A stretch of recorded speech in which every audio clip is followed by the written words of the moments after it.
Warning that there are some images of a dead boy in a body bag and people in distress that you may find disturbing. They just managed to resuscitate a patient who's crashed. COVID is tearing through India and every hospital ward, and they're still not winning the fight to get on top of this enormous surge. He has collapsed and we have revived him, and now we are managing him. They're low on medicines, they're low on staff, and they're low on oxygen. Put that SOS, okay? They're sending it, okay? On the SOS number, that 400, just lock it saying that we are desperately in need in less than 1 hour and our pressures are dropping. Dr. Sumit Ray spends the entire time we're with him in the intensive care unit, caring for his dangerously ill patients, whilst also ringing round for oxygen. And right now, levels are perilously low. It's a constant struggle. Till last night, 2:30 at night, I was struggling for oxygen. And again, from morning. They're doing what they can, but sometimes it's just not enough. This man is one of the many who didn't make it. They're told international aid is arriving. The government insists it's sorting. But on the ground, the situation is just as dire.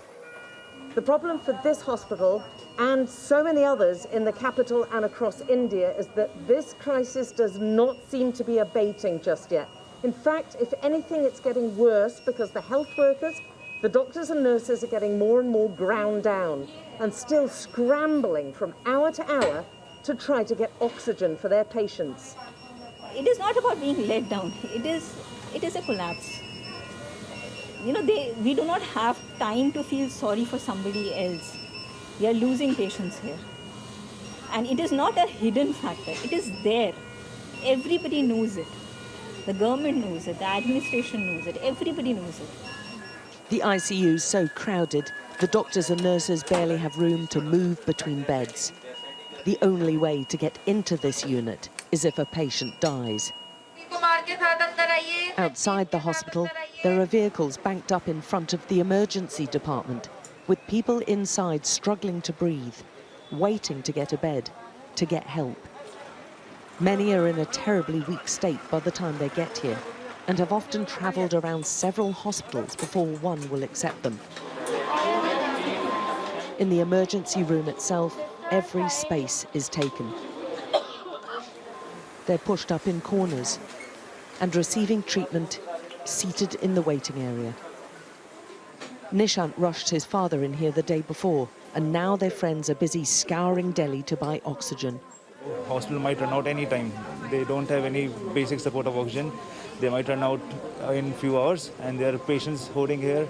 Yesterday, the emergency ward was closed for no more patients because it was full. This was also full, and bed is also full. Finally, Dr. Sumit Ray gets the news he's been waiting for. The oxygen has just reached. It's a huge relief after working the phones for most of the night and most of the day. How many more minutes have you got left? I think we had 20-25 minutes. I don't know, actually. We don't know. We could have shut down any time, to tell you honestly. The oxygen he's fought so hard for arrives with a police guard. He's bought his patients a few hours, but that's all. India's COVID crisis is like being hit by a massive earthquake, he argues, and the country needs a significant government and worldwide response. If there is any help that we can get from the West or from any other countries, is not just oxygen. It is like any major disaster. What happens in a major disaster, an earthquake? Teams of doctors, nurses, hospital beds come in, and they build up a hospital from scratch quickly, like a major. So that is what has to happen.